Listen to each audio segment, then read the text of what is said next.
Hello, I'm Somi Arian. I'm a tech philosopher, author, filmmaker, and the founder of Impeak. In this podcast, I speak with innovators at the forefront of emerging technologies. My guest on today's show is Kevin Thrams, who works with Prysm, a super interesting tech startup that allows people to buy NFTs together as a group. This is a fantastic way for friends and family or even random investors to come together to purchase valuable NFTs. It makes it possible for them to mitigate the risk of buying these assets alone while still having exposure to them.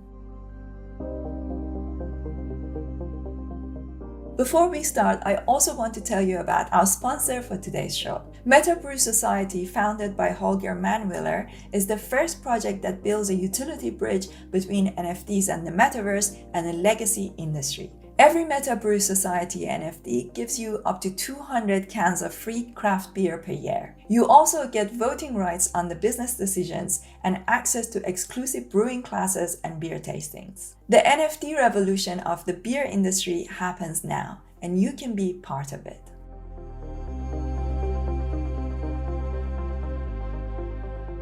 So, Kevin, I discovered you because I'm a member of Proof Collective and I heard you speak there.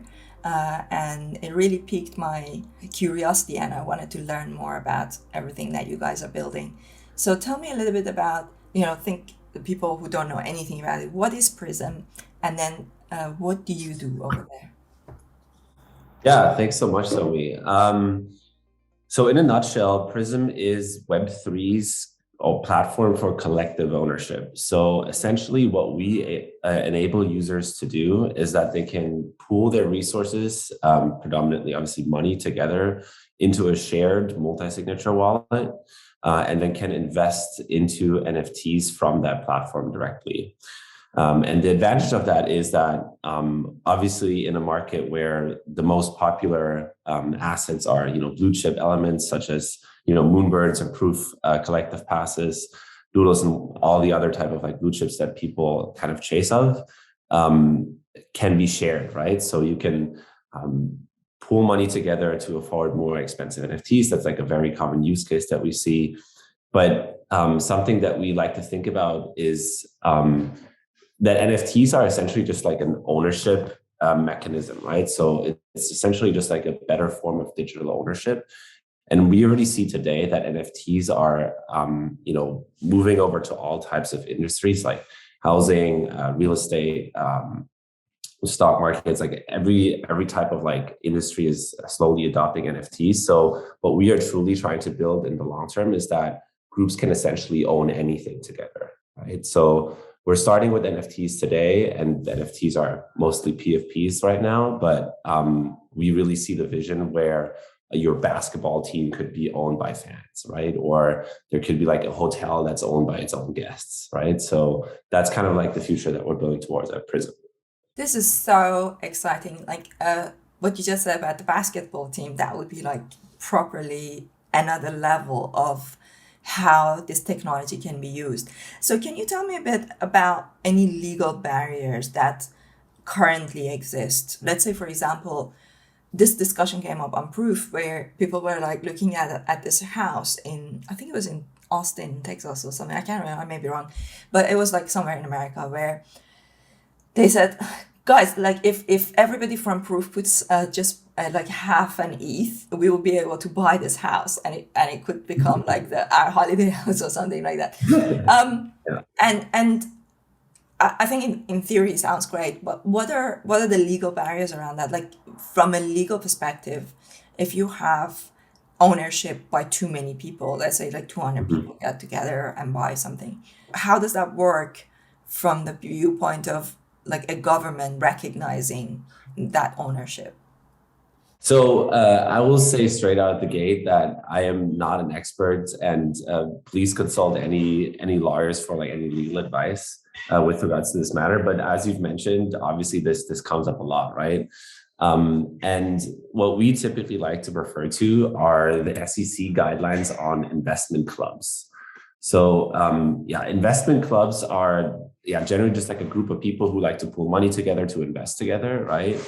And they make decisions together. And these investment club meetings may be just like kind of like educational in nature, and people like help make investment decisions with each other. But from a legal standpoint, what the SEC is saying today is that any group of 99 members is kind of like exempt from many of the legal requirements that traditional investment firms have to follow. This is a almost like century old statute that is, was written way before like anything about cryptocurrency was obviously being built. So there isn't any good regulation for larger investment clubs out there, right? So there's a few guidelines that the ACC like requires with regards to like being in this investment club framework. One of them, which is the biggest barrier essentially for large groups to come together, is that it has to be a group size of 99 or less. Everybody has to participate in the investment decisions, even though that's like very unclearly defined, right? Like, what does that even mean? And then there's also like more considerations with regards to what type of securities people can invest in, and whether it's even considered a security or not. So like all I can say today is that it's extremely vague and there isn't any great guidelines on it, right? So the way that we've seen groups on Prysm kind of solve for this problem is either by just trying to like stay under that, under these requirements to like be an investment club, even though, it's not perfectly mapped. Like this investment club framework by the SEC was not built for crypto, and you can really see that. But then other people are truly also trying to start entities for their like DAOs that they're starting on Prysm, right? And that's also a very poorly defined term today. So people are trying to find workarounds, but I think we are all like waiting for clarity with regards to regulations. We're obviously trying to stay up to date as possible, trying to like point our squads that form on Prysm into the right direction. But the reality is that it's extremely unclear today. Okay, just as I expected. So as a business, does it worry you that this lack of clarity exists? Not necessarily. I think while we would love to have clarity today, I think with any emerging industry, there is regulation that has to catch up, right? And it was the case in the rise of internet companies. This is the right in the case of like even like the industrial revolution, like regulations always had to catch up to like the new business models that companies came up with. And I think what people forget, especially like people like us who are in the space day to day, is how small this space still is, right? The NFT space is incredibly small. There's like less than 200 million wallets used on OpenSea. 2 million wallets used on OpenSea today, which is like tiny, right? Like how many people actually invest in NFTs? So the fact that there is no regulation on collective NFT investing is not only not surprising, but also like not worrisome to me.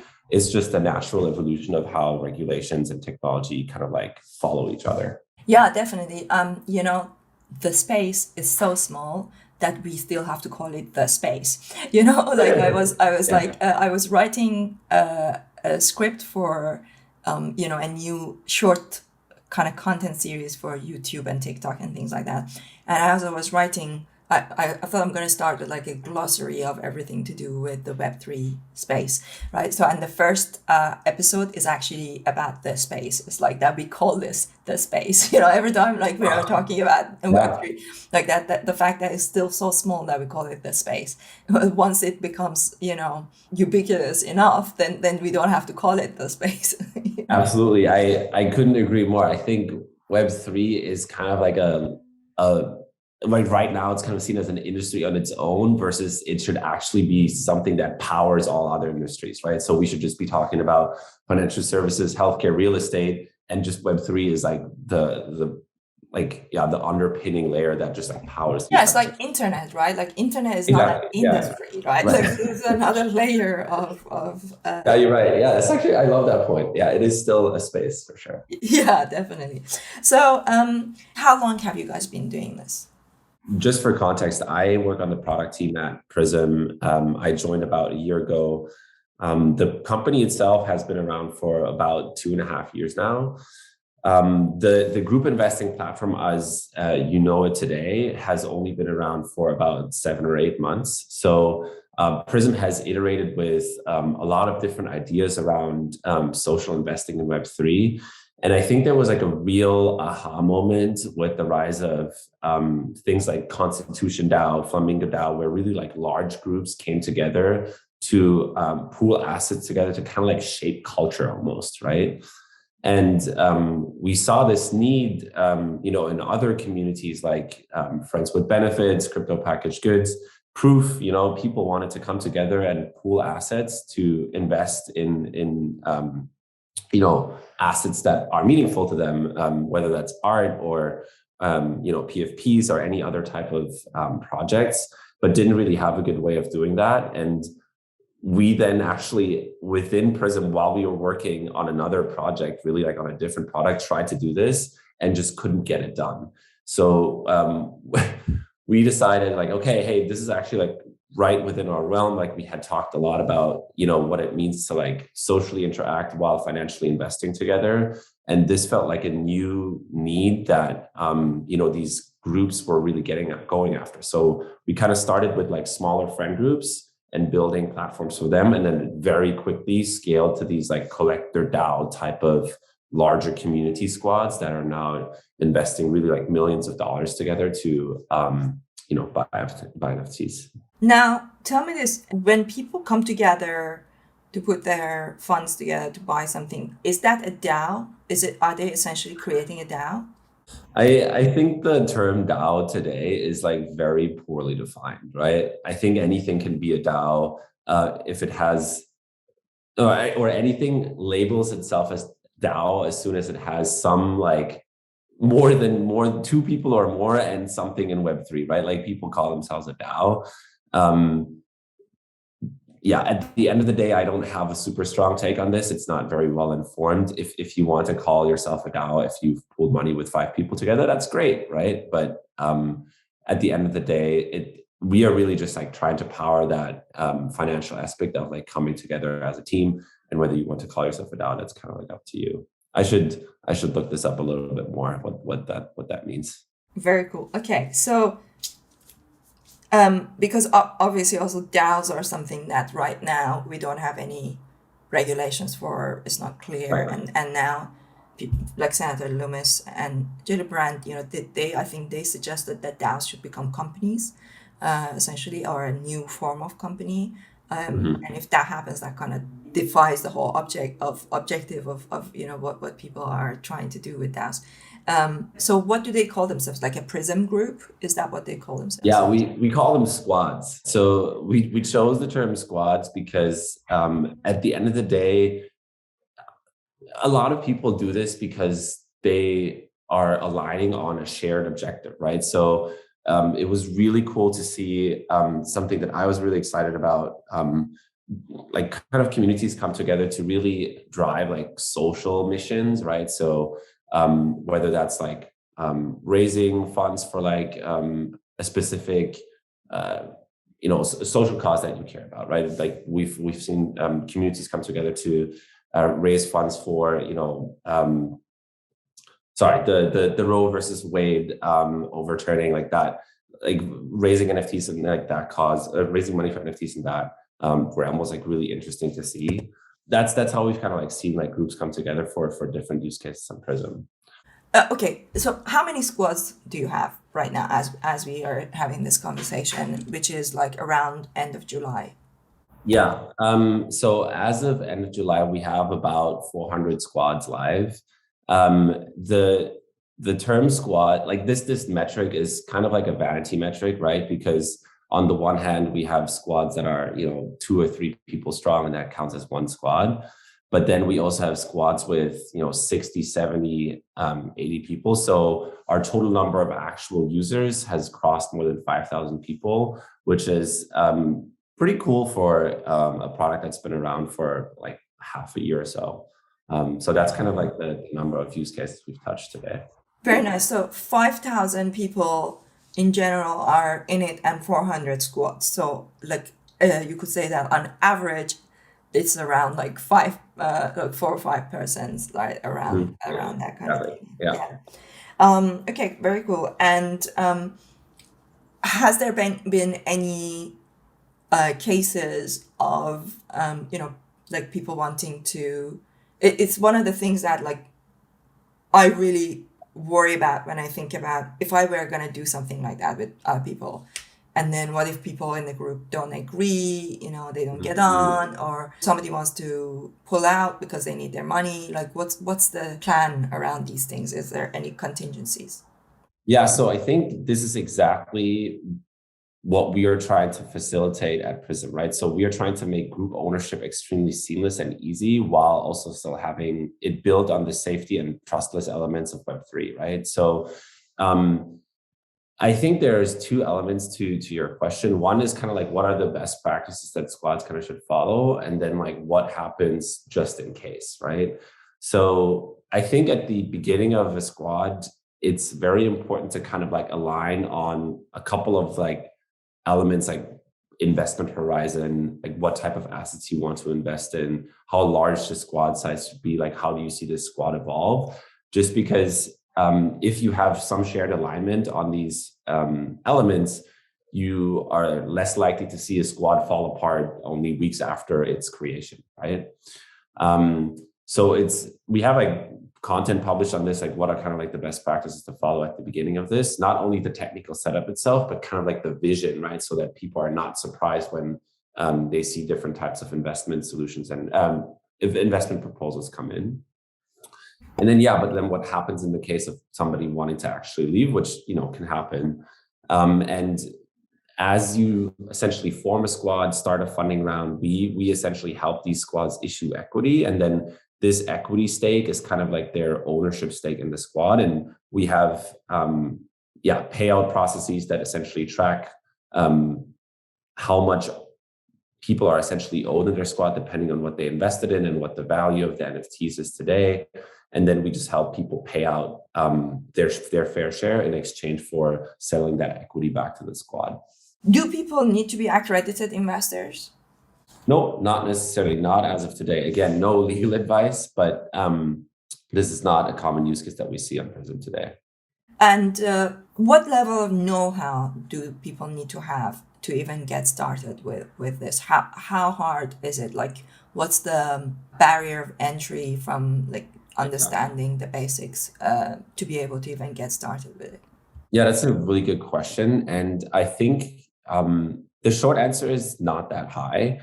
But I think the more nuanced answer is that there are kind of two types of user groups within a squad, right? So they're kind of like the squad leaders. Those are the people that usually come together to start the squad, coordinate fundraising, like procure all the investment opportunities once the funds are raised, and kind of like manage the squad over its life cycle. And for that, you need a little bit of a deeper knowledge of the crypto space, right? So you need to understand how obviously like transactions work.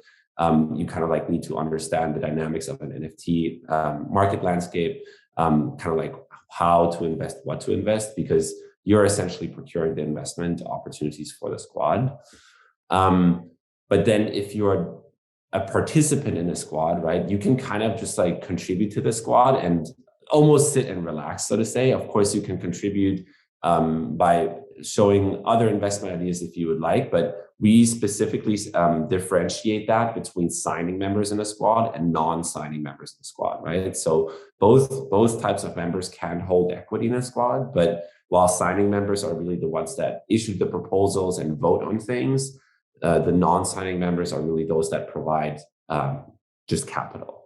How do people choose who is going to be the signing member? So that typically starts at the formation of the squad. So, typically it's like a group of 2 or 3, 4 people that come together and they all essentially want to be signing members. But then as they gather interest for their mission, so to say, there might be a case, and we've seen this happen a lot, where there are like multiple signers that then from this, new kind of audience that gets attracted to the squads are also kind of like added to the governing body of signers of the squad members.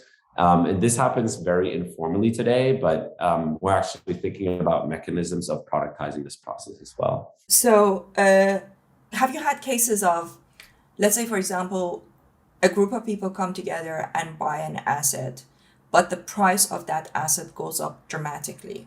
And Mhm. and now people see an opportunity to make money from it. Let's say like we bought a proof pass at 20 ETH, now it's sitting at 100 ETH. And somebody looks at that and they're like, let's sell it, or I want to sell mine, right? And then that's one question I have. What happens in that case? The other question I have, let's say that, here's the thing. Let's say, for example, we all put together our money and buy a proof pass, and then proof has a drop, and then they drop maybe moonbirds, right? And Mhm. for each proof pass you get two moonbirds. Mhm. Who now owns a moonbird? Like, how does that Mhm. work? Yeah. So I think you're touching on like very interesting, like almost philosophical considerations of kind of shared ownership. So the way to understand how we interpret it on Prism Squads is that the ownership that each member really gets isn't tied to specific NFTs, right? It is ownership of the actual squad itself, right? And the squad, like that multi-signature wallet address, that address owns all of the NFTs, right? So it's not useful to think of 10 members owning two moonbirds. It's more useful to think about 10 members owning a squad which owns two moonbirds, right? So it's a Um, bit like a company then, like it's a company exactly, asset. exactly. It is like this, DAO or whatever you would like to call it, that people have shared ownership in, and then that DAO in itself is its own kind of separate entity, not necessarily in legal terms, but really in terms of like what type of wallet address owns this, right? And NFTs aren't like fractionalized across different wallets or something like that, right? It is truly just owned by this one wallet address. And then what we are trying to do is we're trying to make the operation of this group owned wallet address really easy, right?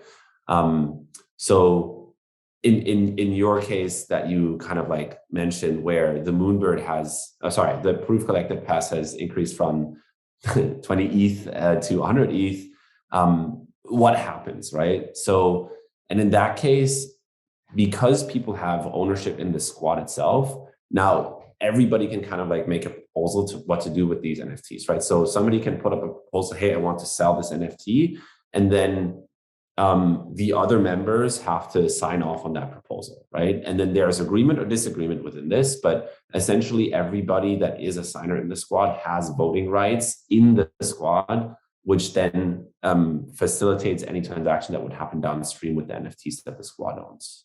Very cool. So like in some ways this could really open up the possibility for maybe people who cannot necessarily afford to buy a specific asset as a whole. They can come together, buy that asset, knowing that there will be additional things, related to the asset that will be dropped. Yeah, and by the way, any type of airdrop that happens because the squad owns a specific NFT, right? Any additional value that essentially the NFT will grant the holder is then also equally split across or I should say, split across the squad owners, because it gets dropped into the multi-signature wallet, right? So if I own 10% of this squad, then I have the right, so to say, to like 10% of the value to that. So all types of like airdrops just get pulled into the shared wallet, which are then still owned by the squad. So the utility is still available in the exact same percentage points that you own the squad at. And I remember that when we had this conversation on proof, there was the mention of, let's say, for example, if several people own a proof pass together, they could have turns, as in like who will get to use it. Yeah. But I seem to remember Stevie saying that essentially there has to be like a cooling period in Yeah. between who uses it. So tell me a bit more about that. Can you explain that? Yeah, for sure. So first of all, shout out to Stevie for facilitating the Proof Prism collaboration. Really, really awesome community lead that Proof has.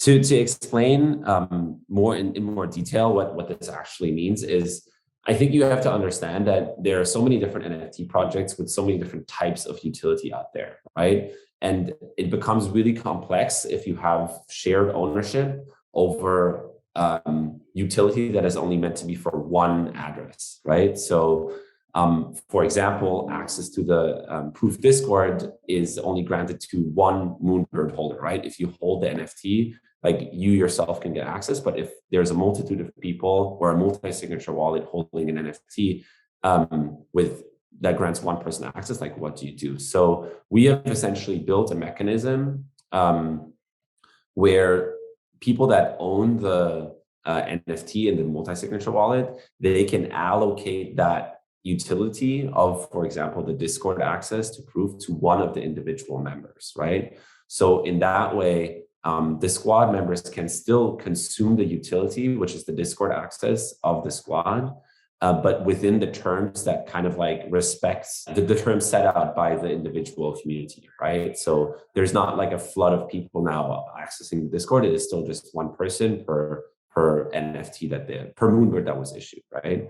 And your question on the cool off period, this is essentially so that the squad doesn't abuse these types of shared ownership mechanisms, right? So it's not like I'm accessing and I'm posting in the Moonbird chat, and then like 1 second later, I can just give that right to you. So we've built in certain mechanisms that the projects can kind of like facilitate themselves, where it's like, okay, hey, there needs to be like a 48-hour cooling period where if you want to change it, then nobody else can access it. Or within 1 week, only one address can hold it, right? So things like that kind of like are still in line with the guidelines that the community and the project has set out, while still enabling the squad to consume the utility of the NFTs. So definitely from an access point of view, this is something people need to know about and take into consideration if they are going down that route, that there is it's a week cool off period, right? That in between, right. Like who uses it. Yeah. What are some of the other common things that you think people need to know? Do you have some recommendation as to how people should go about finding fellow squad members together? And for sure, yeah, I think a common misperception that we are really trying hard to work against is that this is difficult to start, and it's really not. Like, you can start this with one other person and you already have a multi-signature wallet, right? You can start small. The biggest barrier that we see, not only like for tools like Prysm, but for group investing more broadly, is that people think that it's incredibly difficult to make transactions together. But I would recommend people just start within their trusted friend circle, buy something that is like, low risk, it's a like very small type of asset value, and just get exposure to what it feels like to interact with multi-signature wallets. And with the governance that comes from that. And then from there, you can think about like, okay, what happens if we would add 2 more people or 5 more people or 10 more people? A lot of people see these like massive squads on Prysm with like 80 people and like 500 ETH. And it's like, that's like not the way to start, right? Like, so start with a friend and get exposure that way, because it's easier to just, align on like a small mission or something like that you can accomplish. And then you can scale from there. Is there any kind of protection from Prysm if there is dispute or problems? That's a really good question. So it kind of like brings me back to the Web3 space and the entire ethos of everything, right? So while obviously we are trying to facilitate, the safe handling of like wallets and funds and everything, at the end of the day, Prysm is not the custodian of your funds, right? This is all built on like blockchain multi-signature wallets.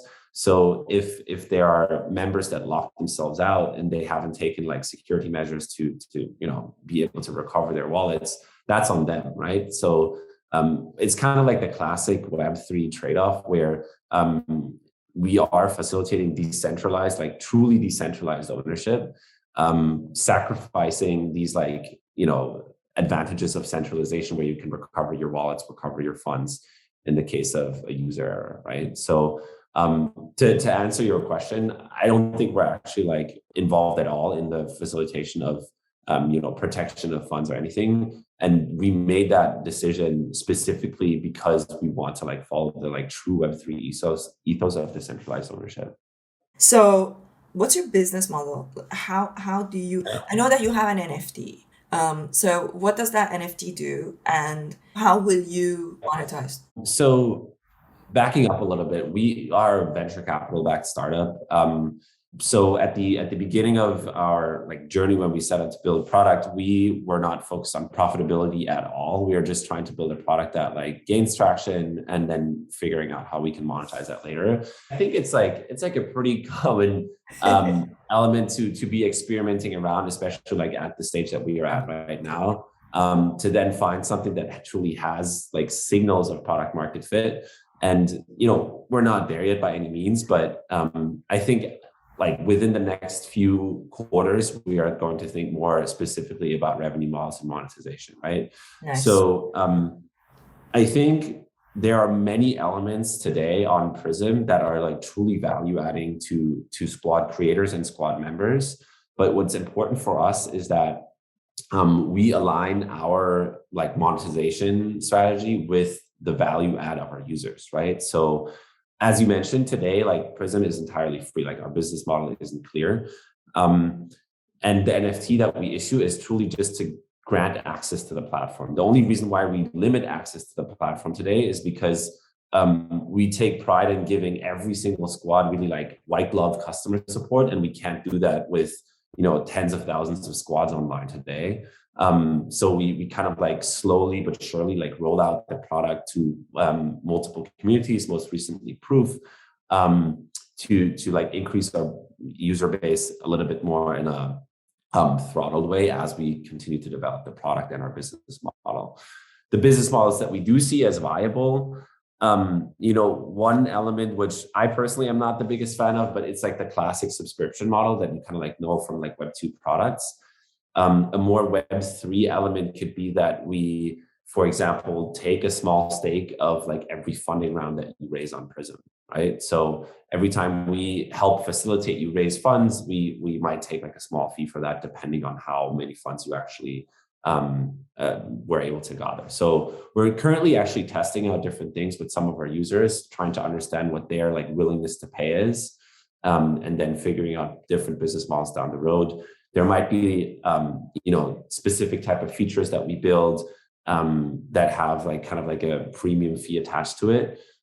Some things to think about are like more advanced role management. So like as soon as you like deposit into a squad, you get issued this NFT that gets you a specific role on some separate squad Discord that they opened, right? So like really thinking about different types of use cases for squads and niches that we can penetrate to then eventually monetize the product. Amazing. I really appreciate you doing this podcast, and I would really love to have you on the platform to come in and like actually share your screen, show us exactly how it works, like do Yeah, a anytime. walkthrough, and teach our members, because I think there are a lot of people who either don't want to take the risk or don't have the funds to buy major assets by themselves, but they can really access these ecosystems in a shared ownership manner. So that's really helpful. Where can people find out more? They can learn more about Prism and yourself. Yeah, please check out Prysm on Twitter. It's at Prysm_XYZ, or just go to Prysm.xyz. You can find me on Twitter at Kevin Thrams. And yeah, please reach out if you have any questions, and definitely reach out if you want to start a squad. Thank you. I'm definitely going to come in and check this out. I guess I'm a little bit old school. I'm a bit worried about doing anything like that, but I might do one with my team, like in our company, so that they can all learn and I can learn and we can practice together. Yeah, we have. So I think what you're running into personally, and like I'm actually curious to now. My product manager brain is coming on. Like, what are your barriers to entry, right? I I like to think own stuff by myself. The interesting. reason, Yeah, you and know why? that's Because I come from Iran originally, and I had to build my life from scratch coming to the UK. So, like, I think from that point of view, I think a lot of immigrants might have this feeling. On the other hand, there are immigrants that they're very family oriented and they are always together. So maybe they will find, families might want to do things like that together. yeah.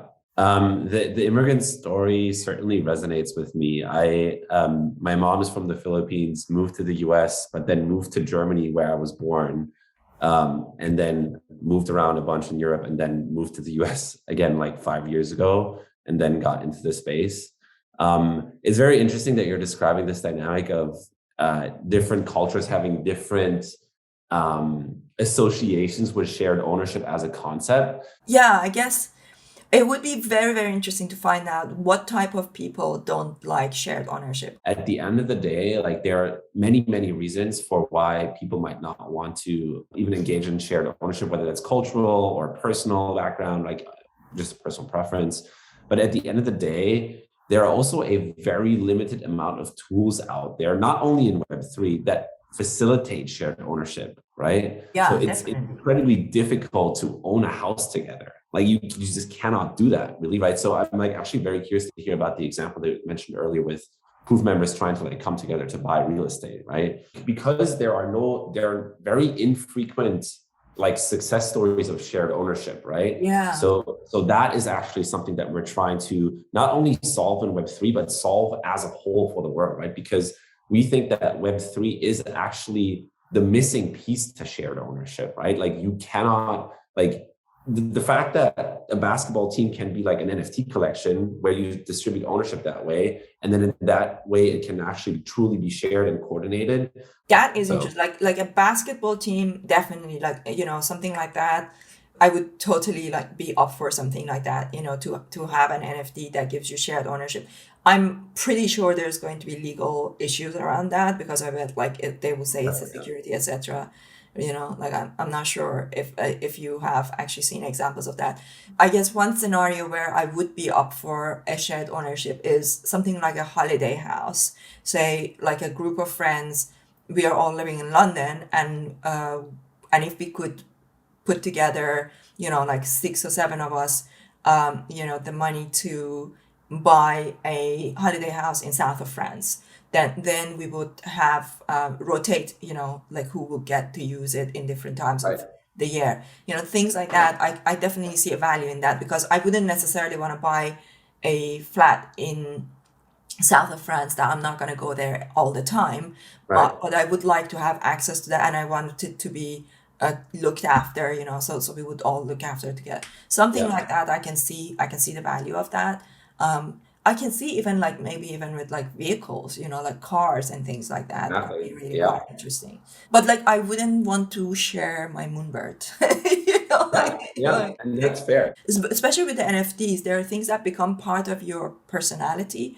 Like for example, my moonbird, I just had it animated, so he picks up his hat and says TM, you know, and I'm gonna have him in my new content that I'm creating. I'm gonna have him sit on my shoulder, you know. So it will be like like that moonbird is like it's so it means something to me because it's like what my first experience, you know, in like getting something really that expensive that, you know, that was like, you know, then that was the reason why I joined Proof and all of those things, you know. So it was like my first foray into like a blue chip type asset. This is so interesting, right? Like for example, I saw a group of people, I really love the skeleton birds, and they're quite expensive. They're like selling for about 50, 60. And I saw that some people were saying about let's pull together. They were creating a Prysm squad to buy a skeleton, but I didn't participate in that because I was like, then I don't own it, you know. So that's fascinating because I suppose the reason why the holiday house example works is because I know I will get to use it. But a skeleton, a bird that I can't necessarily put it up as my, you know, I can't say like I own this skeleton bird, you know. I think that's so. I think the element that you are talking about here, well, there are multiple elements, but I think you have to differentiate between active and passive shared ownership, right? Like if I own like Google stock, I'm probably a very passive owner of Google, right? And I'm like a micro, like a very like one of millions of shareholders, right? And then the other like element to utility is the element of utility, right? Like first of all, do I want this utility, and then can the utility be shared, right? So in the case of a skeleton NFT, like how easy it is it for the group to actually share that utility? And for Moonbirds, arguably it's a little bit difficult, right? Because only one member at a time can access the Discord, right?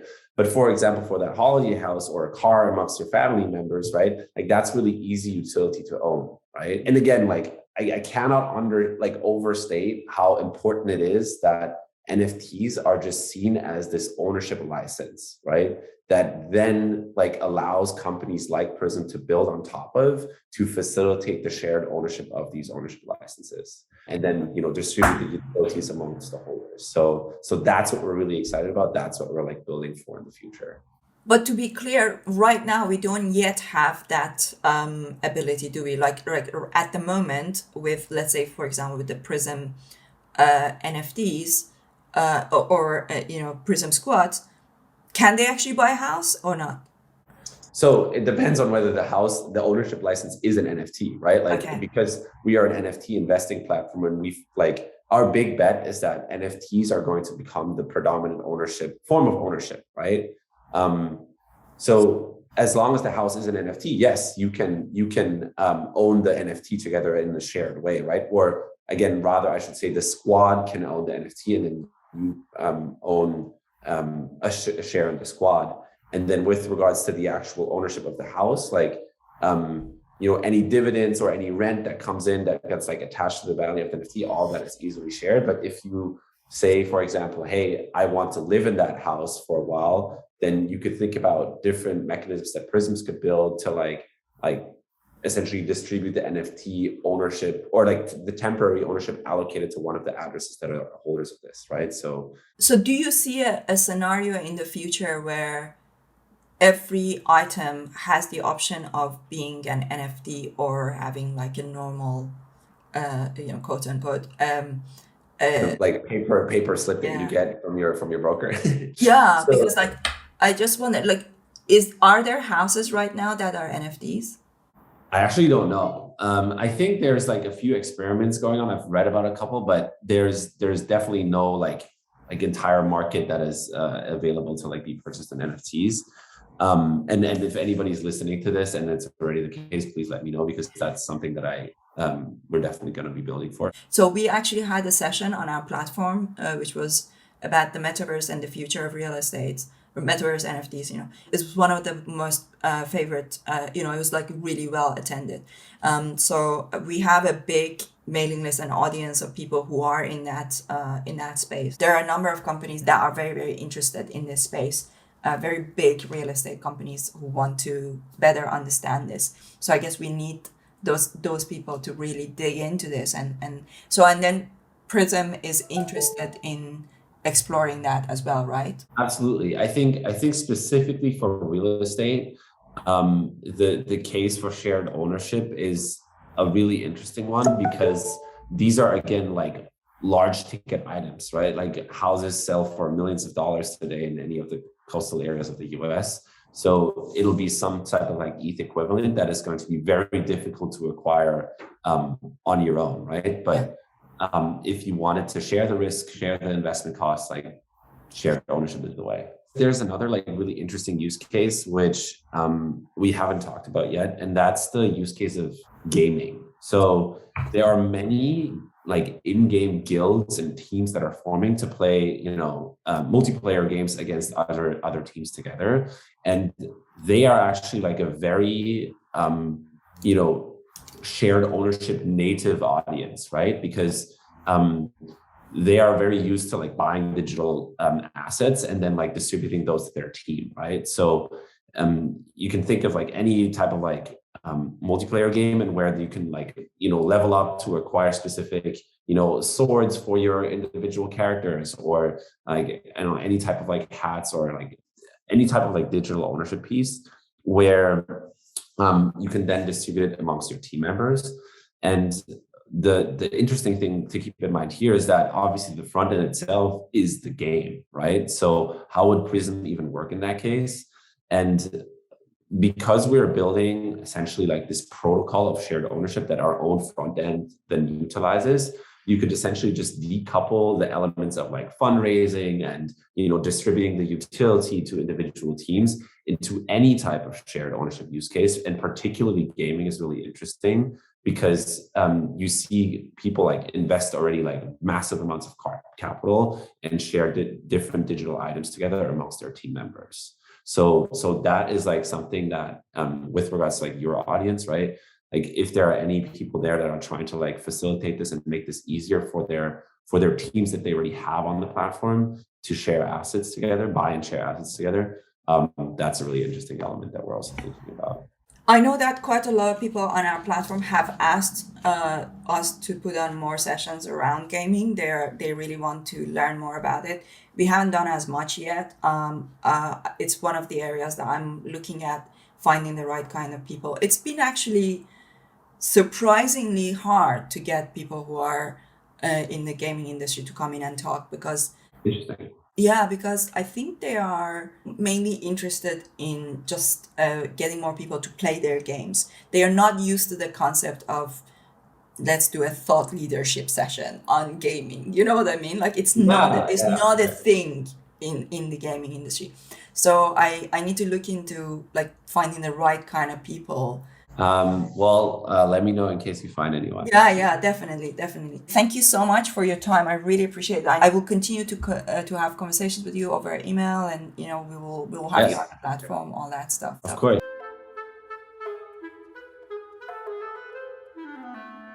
I hope you enjoyed this conversation with Kevin Thrams. Be sure to follow Prysm on Twitter. Kevin will also be presenting a number of educational sessions on Impeak to teach us more about how to buy NFTs as a team. If you enjoyed this podcast, be sure to subscribe to it on Apple, Spotify, or any other one of your favorite podcast channels. And don't forget to give it a 5-star rating and write a review. The full interviews are also on my YouTube channel, The Somi Arian Show.